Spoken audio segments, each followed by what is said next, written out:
خوش آمدید، ایک بار پھر آپ کی خدمت میں حاضر ہیں۔ چلتے ہیں اس سیگمنٹ کی جانب جس میں ایک خاص موضوع ہوتا ہے، علماء کرام ہمارے ساتھ ہوتے ہیں، اس موضوع پہ ہم کرتے ہیں گفتگو۔ سیگمنٹ کا نام ہے عالم ٹائم۔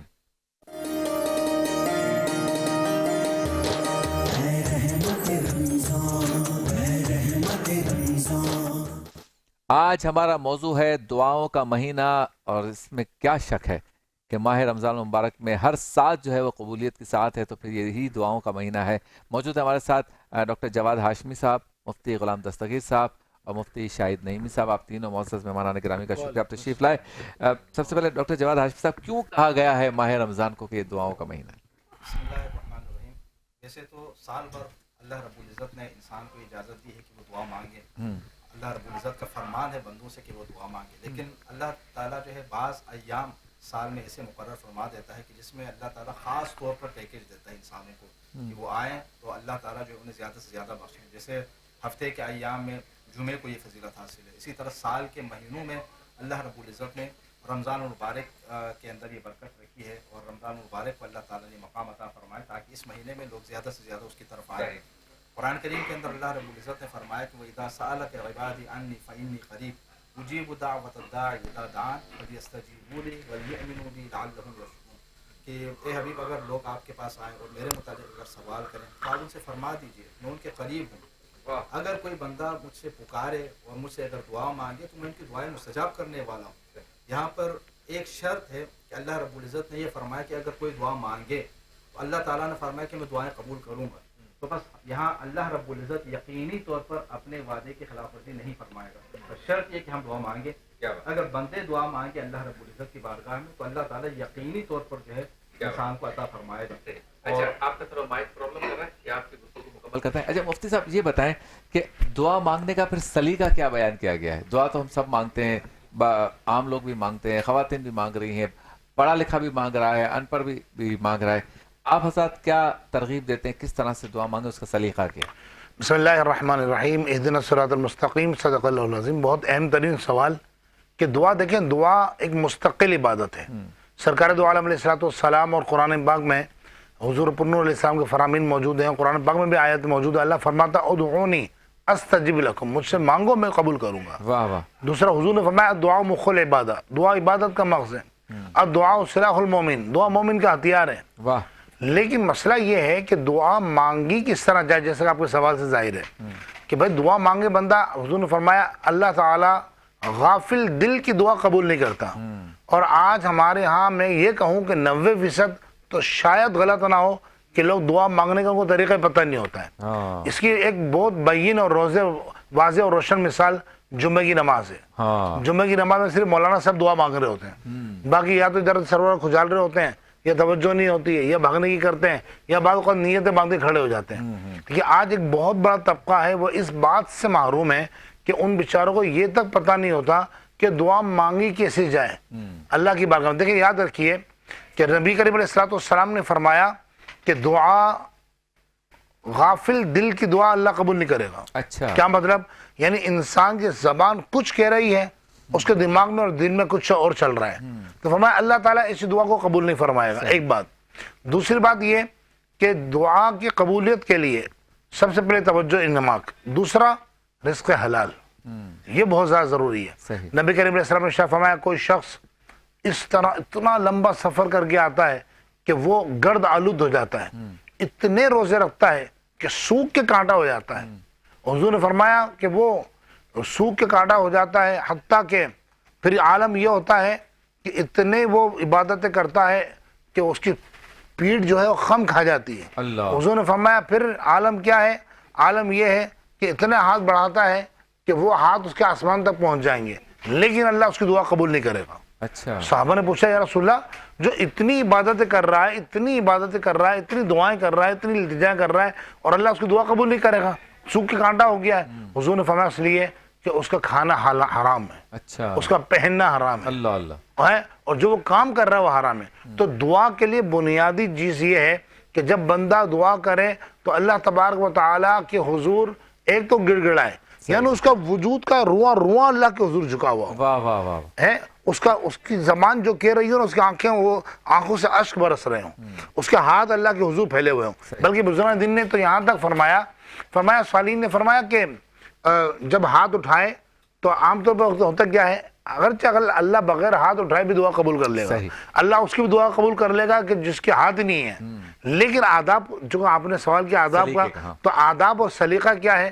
آداب یہ ہے کہ دونوں ہتھیلیاں پھیلا لیں اس طرح اور سینے کے مقابل لے آئے. جو بھی بھائی اور بہن دعا کرے سینے کے مقابل لے آئے اور ہتھیلیاں اس کے آسمان کی جانب ہوں، کیونکہ دعا کا قبلہ، نماز کا قبلہ بیت اللہ ہے نا، تو دعا کا قبلہ وہ آسمان ہے. تو لہٰذا دعا کریں اور پھر اللہ کے حضور. اور میں اکثر آخر میں ایک بات کہنا چاہوں گا، میں اکثر کہا کرتا ہوں کہ بھائی خدا کے لیے 3 منٹ 4 منٹ روزانہ توجہ کے ساتھ موبائل کو سائلنٹ کر کے سب سے توجہ ہٹا کر اللہ کے حضور دعا مانگا، دعا مانگ لیا کرو، موبائل چھوڑ دو، بلکہ دعا کرو گے تو دوسرا موبائل بھی آ جائے گا، اچھا موبائل آ جائے گا. ایسا ہی بات مکمل کیجئے، مائک صحیح ہو گیا. آپ لیکن قرآن کریم کے اندر اللہ رب العزت کا ارشاد ہے کہ وَإِذَا سَأَلَكَ عِبَادِي عَنِّي فَإِنِّي قَرِيبٌ أُجِيبُ دَعْوَةَ الدَّاعِ إِذَا دَعَانِ، کہ بندے اگر دعا مانگیں تو یہ حبیب آپ ان سے فرما دیجئے کہ میں ان کے بہت قریب ہوں. تو اللہ رب العزت نے اعلان فرمایا ہوا ہے کہ وہ اس کی لوگوں کی دعائیں قبول فرمائے گا. تو پھر شرط یہ ہے کہ لوگ دعا مانگیں. اگر بندے اللہ رب العزت کی بارگاہ میں اگر ہاتھوں کو بلند کر کے دعا اگر مانگتے ہیں تو اللہ رب العزت نے دعاؤں کی قبولیت کا وعدہ فرمایا ہوا ہے. اور دیکھیں دعا کے حوالے سے یہ ہے کہ دعا اصل میں انسان کے مقام اور مرتبے کو اللہ رب العزت کے قریب بہت بلند کر دیتا ہے. وہ اس لیے کہ قرآن کریم میں اللہ تعالیٰ نے فرمایا کہ یا ایھا الناس انتم الفقراء واللہ هو الغنی الحمید. انسان فقیر ہیں، انسان محتاج ہیں، اور غنی جو ذات ہے وہ اللہ رب العزت کی ذات ہے. دعا اصل میں اس احساس کو اجاگر کرنا ہے کہ ہم فقیر ہیں اور ہم اس کے محتاج ہیں، اور ہم اپنے آپ کو جو اس غنی اور بے نیاز کے قریب کریں. جب انسان اپنے آپ کو اس غنی اور بے نیاز کے قریب کرے گا تو یقینی طور پر چونکہ غنی کے قریب ہو رہے ہیں تو اسی حساب سے ہمارا مقام و مرتبہ بھی بڑھے گا. تو اس لیے جو لوگ دعا نہیں مانگتے اور دعا سے سرپیچی کرتے ہیں ان کے لیے بھی اللہ رب العزت کا قرآن کریم کے اندر فرمان ہے کہ قل ما یعبأ بکم ربی لولا دعاؤکم. یا حبیب آپ ان لوگوں سے فرما دیجئے کہ اگر تمہاری دعائیں اگر نہ ہوتی تو اللہ تعالیٰ کو بھی تمہاری پھر کوئی پرواہ نہ ہوتی. یعنی انسان کا اگر مقام ہے، انسان کا اگر مرتبہ ہے تو اس کی دعاؤں کی وجہ سے کہ وہ اپنے آپ کو کتنا اللہ رب العزت کے محتاج سمجھتا ہے جتنا. اور ظاہر ہے ہمارا پورا وجود، سراپا وجود ہمارا احتیاج ہی ہے، اللہ رب العزت کے ہم محتاج ہیں. تو جتنا اس احتیاج کا ہم اظہار کریں گے اس کو اللہ رب العزت کی بارگاہ میں جو ہے تضرع کے ساتھ، عاجزی کے ساتھ اس کا اظہار کریں گے، اعتراف کریں گے، اسی حساب سے اللہ رب العزت ہمارے مقام و مرتبے کو بلند فرمائے گا. تو ہم اگر دعا مانگیں صدق دل سے تو اللہ رب العزت ہماری ساری دعائیں کو مستجاب فرمائے گا انشاءاللہ. سحر اور افطار میں مفتی صاحب دعا کی بہت زیادہ اہمیت بیان کی گئی ہے، اس کے متعلق کچھ بتائیے. الحمدللہ رب العالمین والصلاة والسلام علی رسولہ الکریم. بسم اللہ الرحمن الرحیم. دعا، لفظ دعا قبلہ یہ اس میں مصدر کے معنی میں استعمال ہوا ہے، مضاف الیہ کے معنی میں استعمال ہوا ہے، حرف جر کے بعد یہ آتا ہے. دعا کا جو اصلی حروف ہے دال عین واو، اس کی اصل یہ بات نصر ینصر سے. صحیح. خیر اس کی تفصیل میں نہیں جاتا. اس کا معنی ہوتا ہے اللہ سے مانگنا، دعا مانگنا، طلب کرنا، اپنے طلب کا دامن کو اللہ کی بارگاہ میں بچھا دینا. جب کوئی اللہ تبارک و تعالیٰ کی بارگاہ میں صدقے دل سے ہاتھ اٹھا کر مانگتا ہے تو اس کا کانسیپٹ یہ جاتا ہے کہ میں ادنا ہوں وہ اعلیٰ ہے. واہ واہ واہ. اور یہ ہمارے اس کے اندر توحید کا ایک بہت بڑا فلسفہ ہے. اللہ رب العزت کی وحدانیت میں، اور جب انسان اللہ سے دعا کرتا ہے، اس سے مانگتا ہے تو وہ اللہ کی وحدانیت کو بیان کرتا ہے. صحیح. تو ہی مالک ہے، تو ہی شاہد و واحد ہے، تو ہی حاضر ہے، تو ہی دینے والا ہے، تو ہی مشکلات کا خاتمہ کرنے والا. میں عاجز ہوں. میں عاجز ہوں. رب العالمین کی بارگاہ میں ہاتھ اٹھا، اللہ تبارک و تعالیٰ فرشتوں کو جمع کر کے دیکھو اور مخاطب ہوتا ہے. اللہ فرماتا ہے فرشتوں دیکھو میرا بندہ مجھ سے باوجود اس کے کہ کل اختیار اس کے پاس ہیں، لیکن بندہ محتاج ہو کر، فقیر ہو کر، اپنے آپ کو گرا کر میری درگاہ میں، میری بارگاہ میں ہاتھ اٹھا کر دعا کر رہا ہے. سبحان اللہ. تو اللہ تبارک و تعالیٰ فرماتا ہے کہ یہ صدق کے دل سے مجھ سے دعا کر رہا ہے، ابھی ہاتھ اس کے نیچے نہیں آئیں گے، اللہ اس کی دعاؤں کو قبول کرتا ہے. رہا مسئلہ سحر و افطار کا، تو یہ یاد رکھ لیجئے گا کہ جہاں مانگنے کا تعلق ہے اس میں اوقات بیان کیے گئے احادیث کریمہ کے اندر.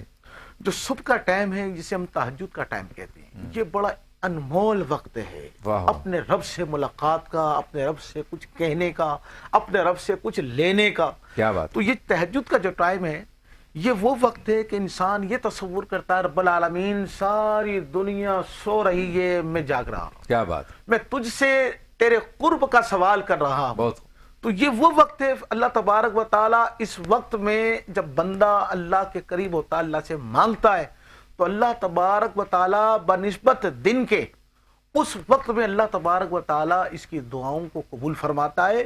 اور رہا مسئلہ سحر اور افطاری کا، تو رمضان المبارک کا تو مہینہ ہی اس کا کیا فیضان ہے کہ واہ۔ انسان اللہ تبارک و تعالیٰ سے افطار کے ٹائم مانگے یا سحر کے ٹائم مانگے تو اللہ تبارک فرماتا ہے کہ یہ تو میں نے گولڈن چانس اس کو دیے ہیں۔ واہ واہ، اور دنوں میں تو ہم اتنی صبح نہیں اٹھ سکتے، لیکن رمضان مبارک کا یہ مبارک مہینہ ہے کہ انسان اس میں اگر وہ عام دنوں میں تہجد نہ کرے تو سحری کی برکت سے انسان تہجد بھی پڑھتا ہے، اللہ سے مناجات بھی کرتا ہے، اور پھر افطار کے وقت جو اللہ کا فیضان نصیب ہوتا ہے کہ افطار کے وقت انسان کو اللہ کی جزا حاصل ہوتی ہے۔ بہت خوب، چلتے ہیں بریک کی جانب، بریک کے بعد ہوتی ہے آپ سے دوبارہ ملاقات۔